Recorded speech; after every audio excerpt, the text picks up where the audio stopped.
अरविंद केजरीवाल जी को अरेस्ट कर लिया है। 10 साल पहले भ्रष्टाचार खत्म करने के नाम पर राजनीति में आए केजरीवाल को खुद भ्रष्टाचार के नाम पर अरेस्ट कर लिया गया है। एक तरफ उनके चाहने वाले इसे लोकतंत्र की हत्या और मोदी की तानाशाही बता रहे हैं। हमारे देश में मोदी जी लोकतंत्र की हत्या कर रहे हैं। और केजरीवाल जी के जेल जाने की कहानी क्या है? क्या सच में उन्हें साजिश करके फंसाया गया है? पहले देखते हैं कि उन्हें अरेस्ट क्यों किया गया है, आखिर मामला क्या है। चलिए समझते हैं। दरअसल दिल्ली में शराब खरीदने के लिए 60% गवर्नमेंट और 40% प्राइवेट दुकानें थी और फिर दिल्ली के डिप्टी सीएम मनीष सिसोदिया ने न्यू लिक्वर पॉलिसी अनाउंस कर दी और कहा इससे माफिया राज खत्म होगा और सरकार का खजाना भी बढ़ेगा। और फिर इस पॉलिसी को अमल में लाने के लिए 32 जोन्स में डिवाइड किया गया और उन जोन्स में शराब की 27 दुकानें थी। इस पॉलिसी की वजह से सरकार शराब कारोबार से बाहर हो गई और दिल्ली में शराब की सभी दुकानें प्राइवेट हो गई। ऐसे में दिल्ली के मुख्य सचिव को लगा कुछ तो दाल में काला है। उन्होंने लेफ्टिनेंट गवर्नर के पास जाकर रिपोर्ट भेज दी। रिपोर्ट में मनीष सिसोदिया के खिलाफ आरोप था कि उन्होंने शराब कारोबारी को प्रॉफिट देने के लिए ये पॉलिसी लागू की। फिर होना क्या था? एलजी ने सीबीआई जांच की डिमांड की। फिर धीरे धीरे आम आदमी पार्टी के नेता लपेटे में आने लगे। पहले मनीष सिसोदिया, फिर संजय सिंह और अब बारी थी अरविंद केजरीवाल की। नवंबर 2023 में ईडी ने पहला समन जारी किया अरविंद केजरीवाल को। अभी तक उनको 9 बार से भी ज्यादा समन भेजा जा चुका था। अब जाकर ईडी ने उनको फाइनली अरेस्ट करने के डिसीजन लिया। अब जानते हैं कि अरविंद केजरीवाल की कहानी कहां से शुरू हुई। आज से 10 साल पहले जब कांग्रेस की यूपीए सरकार में करप्शन अपनी चरम पर था, तब देश में इंडिया अगेंस्ट करप्शन के नाम से एक आंधी चली। ये वो वक्त था जब पूरा देश अन्ना हजारे और उनकी टीम के साथ हो गया था। लोगों ने अपनी नौकरियां तक छोड़कर इन लोगों का साथ दिया। दुनिया के कोने कोने से लोगों ने इनको डोनेशन दिए थे।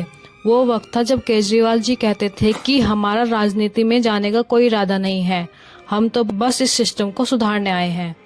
कुछ वक्त बाद तो उन्हें लगा कि शायद बिना उनके राजनीति में उतरे यह कभी सुधरेगा नहीं। कभी राजनीति में ना जाने की कसम खाने वाले केजरीवाल जी ने आम आदमी पार्टी बना ली। लूटते रहेंगे। ये लड़ाई अब बाहर से नहीं लड़ी जा सकती, इसे हमें अंदर से लड़ना पड़ेगा। ये धर्म युद्ध है, व्यवस्था बदलने के लिए, राजनीति बदलने के लिए। पहले ही इलेक्शन में पार्टी को अच्छी खासी सीट मिल गई, मगर इतनी भी नहीं मिली कि अपनी सरकार बना ले। उन्होंने कसम खाई कि मैं बीजेपी और कांग्रेस किसी के साथ नहीं जाऊंगा, मगर उनकी कसमें भी कच्ची निकली।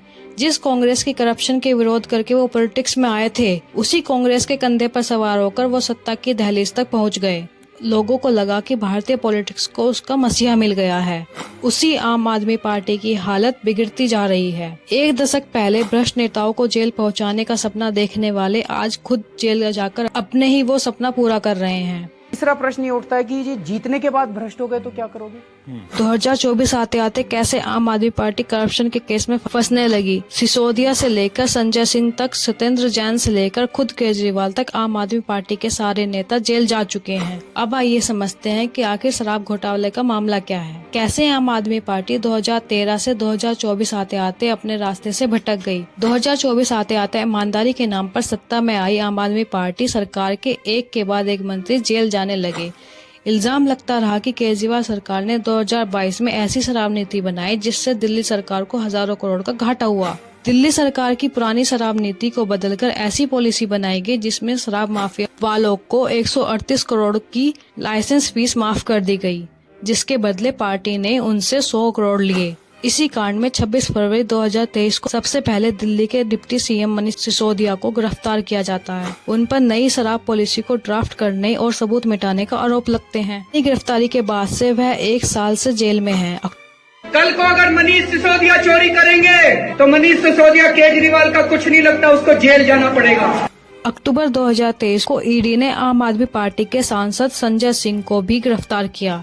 संजय सिंह एक कारोबारी अरोड़ा की मनीष सिसोदिया से मुलाकात करवाते हैं और बाद में वही कारोबारी सरकार का गवाह बनकर संजय सिंह के खिलाफ ही गवाही दे देता है। इसी बीच ईडी ने केजरीवाल को 9 बार समन दिए। ईडी ने मुझे चौथा नोटिस भेजा है। एक के बाद एक समन केजरीवाल जी को भेजती रही और केजरीवाल जी उसे इग्नोर करते रहे। ईडी की टीम ने आज से 5 महीने पहले केजरीवाल जी को पहला समन भेजा था, पर केजरीवाल नहीं आए। फिर 21 नवंबर को दूसरा समन, 3 जनवरी को तीसरा समन। इसके बाद जनवरी से लेकर 17 मार्च तक ईडी ने केजरीवाल जी को 6 समन भेजे। अब जो लोग कहते हैं कि ईडी तो सरकार के इशारों पर काम करता है, मेरे को 24 घंटे के लिए सीबीआई और ईडी दे दो आधी से ज्यादा बीजेपी जेल में ना हो तो मेरे को कहते हैं। उन्हें मैं बता दूं, कानून कहता है कि अगर ईडी की तरफ से 3 बार नोटिस मिलने के बाद भी अगर कोई शख्स पेश नहीं होता है तो ईडी उसके खिलाफ नॉन बेलेबल वारंट इशू कर सकती है। मगर केजरीवाल जी के साथ ईडी ने ऐसा नहीं किया। इसके बाद उन्होंने 6 नोटिस भेजे थे। जब हाई कोर्ट ने उन्हें अग्रिम जमानत देने से मना कर दिया तब जाकर ईडी को उन्हें अरेस्ट करना पड़ा। जो लोग सरकार पर इल्जाम लगाते हैं कि वो दिल्ली सरकार के मंत्रियों को फंसा रहे हैं, वो लोग इसका क्या जवाब देंगे कि 1 साल से इतनी बार हाई कोर्ट और सुप्रीम कोर्ट जाने के बावजूद मनीष सिसोदिया और संजय सिंह को जमानत नहीं मिली है। अब जानते हैं कि आखिर क्या आरोप लगे हैं केजरीवाल पर। मनीष सिसोदिया की जमानत पर सुनवाई के वक्त ईडी ने सुप्रीम कोर्ट में 333 करोड़ की मनी ट्रेल कोर्ट में रखी थी। ये वो पैसा था जो शराब माफियों के जरिए आम आदमी पार्टी को मिला था। उस वक्त अदालत ने भी इस मनी ट्रायल को ठीक माना था। ईडी का कहना था कि केजरीवाल जी आम आदमी पार्टी के संरक्षक हैं, इसलिए उनसे पूछताछ करनी पड़ेगी। दूसरा इल्जाम ये था कि शराब नीति बदलने को लेकर जो मीटिंग हुई थी वो केजरीवाल के घर पर हुई थी। इस पर पूरे मामले में एक आरोपी समीर महेंद्र ने इन्वेस्टिगेशन में बताया था कि विजय नायर नाम एक आदमी ने फेस टाइम ऐप पर केजरीवाल जी की उनकी बात करवाई थी। उनसे बातचीत में केजरीवाल ने कहा था कि विजय नायर अपना आदमी है। केजरीवाल पर चौथा आरोप यह था कि सिसोदिया के एक सेक्रेटरी ने ईडी को बताया कि आबकारी नीति में 6% के मार्जिन प्रॉफिट था, जिसमें केजरीवाल जी ने बढ़ा के 12% किया था। इससे ये भी प्रूव होता है कि आबकारी नीति बनाने में केजरीवाल जी का बड़ा रोल था। ईडी ने अदालत में कहा कि नीति में बदलाव करके शराब माफिया को फायदा पहुंचाने के बदले केजरीवाल जी को 100 करोड़ रुपए दिए गए थे। इसमें से हवाला के जरिए 445 करोड़ गोवा भेजे गए। विजय नायर ने केजरीवाल के लिए कई काम किए हैं। विजय नायर ही वो मिडिल मैन है जो साउथ इंडिया में कई शराब कारोबारियों के जरिए डील करता था। अब इन आरोपों में कितना दम है ये तो कोर्ट ही डिसाइड करेगी। हैरानी की बात तो ये है कि कांग्रेस पार्टी 1 साल पहले तक ईडी घोटाले में केजरीवाल जी को और आप पार्टी को दोषी बता रही थी, वही आज केजरीवाल की गिरफ्तारी को लोकतंत्र की हत्या बता रही है। जो लोग सारे आरोपों को साजिश बता रहे हैं, और साजिश कोई पॉलिटिकल पार्टी कर सकती है, मगर जिन ऊपरी अदालतों ने सिसोदिया को 1 साल से संजय सिंह को जमानत नहीं दी है, क्या वो भी पॉलिटिक्स करती हैं? अब ऐसा कैसे हो सकता है कि सुप्रीम कोर्ट इलेक्टोरल बॉन्ड के मामले में कुछ फैसला सुनाए तो देश की न्यायपालिका बड़ी पवित्र हो जाती है, और जहां आपके मनपसंद आदमी के फेवर में फैसला न आए तो सब कुछ बर्बाद हो जाता है। कौन नहीं जानता कि गुजरात के मुख्यमंत्री रहते नरेंद्र मोदी से भी घंटों तक सीबीआई ने पूछताछ की। उस वक्त के गुजरात के गृह मंत्री अमित शाह को 3 महीने जेल में भी बिताने पड़े थे। अब जब यह लोग जांच एजेंसी के जांच का सामना कर सकते हैं, उनसे बेदाग निकल भी सकते हैं, तो बाकी लोग क्यों नहीं निकल सकते? उस पूछताछ के बावजूद उन्होंने देश के संविधान को सबसे ऊपर बताते हुए उस पूछताछ का सम्मान किया था। वाकई बड़ा दुख होता है कि जो नेता देश की राजनीति से भ्रष्टाचार मिटाने आए थे, जो पार्टी और विचार देश में ईमानदारी की राजनीति करने आया था, वो इतने कम वक्त में अपनी पहचान कैसे खोने लगा। कभी दिल्ली सरकार पर जल बोर्ड में स्कैम का इल्जाम लगता है, कभी मोहल्ला क्लिनिक में फर्जी मरीजों के इलाज के नाम पर घोटाले का आरोप लगता है। वो 500 नए स्कूल खोलने का वादा करती है, मगर 50 भी नहीं खोल पाती।